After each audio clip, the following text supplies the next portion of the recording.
আসসালামু আলাইকুম প্রিয় ভিউয়ার্সরা, এখানে রান্না করছি আমরা ডাবের পুডিং। এখানে যে পানিটা এটা তৈরি করে নিচ্ছি।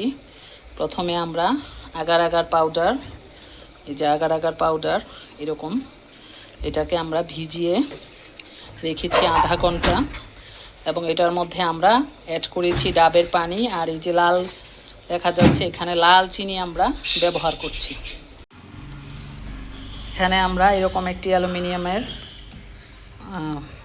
টিফিন বক্সের মধ্যে এটাকে আমরা নারকেলটাকে কুড়িয়ে নিয়েছি। এই যে নারকেল, ডাব, কচি ডাব, একদম কচি।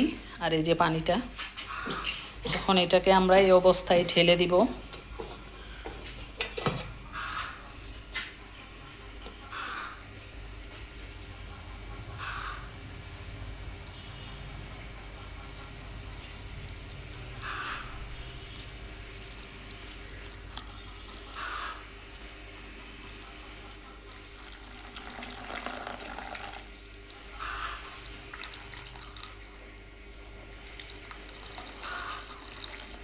পুরোটাই ঢেলে নিচ্ছি। আপনারা যারা সাদা চিনি পছন্দ করেন তারা এরকম সাদা চিনি দিয়ে খেতে পারেন, তাহলে কালারটা সাদা আসবে। আমরা যেহেতু সুন্দর একটি লাইফস্টাইলে অভ্যস্ত, এই জন্য আমরা এখানে লাল চিনি নিয়েছি। এটাকে আমরা এই নর্মাল অবস্থায় সেট হতে দেব। আমরা এই যে টিফিন বাটিটা এটাকে চেপে দিয়েছি একটা প্লেটের উপর। এখন এটাকে আস্তে করে একদম তুলে নেব।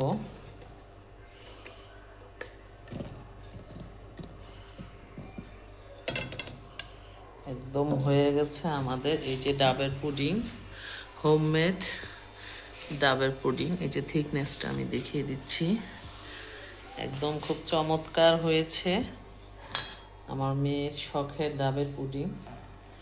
আমরা একটু কেটে তারপর দেখাচ্ছি কেমন হয়। এটা ফার্স্ট টাইম ট্রাই করা আমাদের। একদম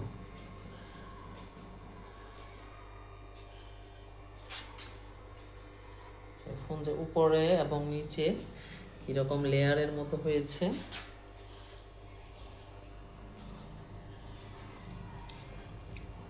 বাচ্চাদের জন্য খুবই মজা। ঘরে হোমমেড এরকম আপনারা ডাবের পুডিং তৈরি করে নেবেন।